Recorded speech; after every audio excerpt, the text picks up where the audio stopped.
Today, while I was meditating, I heard a voice that was telling me the soul is repression and energy.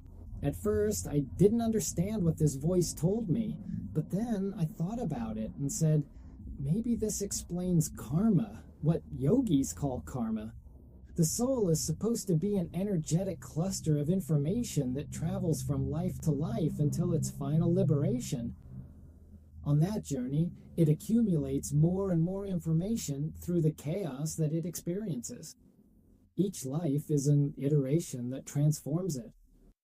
But then the question arises, what makes the soul remain a bubble that doesn't break? The answer seems to be simple: energy and repression. Imagine the ocean. When the sea is rough, sometimes bubbles form. It's not something separate from the sea. They are the same sea, but expressing itself as a momentary disturbance. In the end, that pressure's going to burst, and it will become the sea again. The bubble thinks it's something different in that moment, but in reality, it has always been the sea. The soul works in a similar way. Repressed desire creates an energetic tension in the field. That tension generates a kind of informational bubble between dimensions that gives the illusion of individuality. It's not a mistake, it's the mechanism of the experience itself, of consciousness itself to experience itself. The universe couldn't know itself in absolute rest.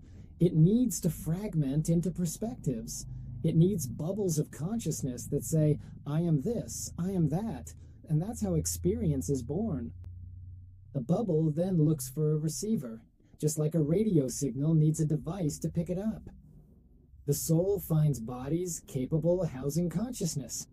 The human brain, the human body, is one of its receivers. Consciousness can enter, be born, and grow there. It can experience itself, release some desires, generate new ones, and when the body dies, consciousness doesn't, the bubble doesn't disappear. The information remains as a tension from the repression and energy that you generated in that life. Then, eventually, it finds another receiver, another life, another context, another story, until something changes. In some life, the bubble begins to question itself and starts to ask, what am I really? Then something extraordinary can happen: detachment. The bubble discovers that it was never a separate entity. It was always the sea. When that understanding occurs, the pressure disappears. The bubble dissolves, not because it dies, but because it no longer needs to exist as a separation. The yogi would call it liberation.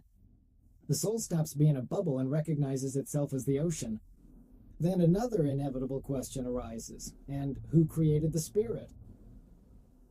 And if we keep investigating, we'll inevitably reach an infinite loop of questions. What created the spirit? And what created this other thing? And what created this other thing? And what is God? And what is the infinite? And what is love? Until thought collides with the very infinity of these questions, then another question arises. And what is the infinite? The only thing that can expand eternally is love. Love is infinite expansion. So if the infinite is love, the final question arises, and what is love?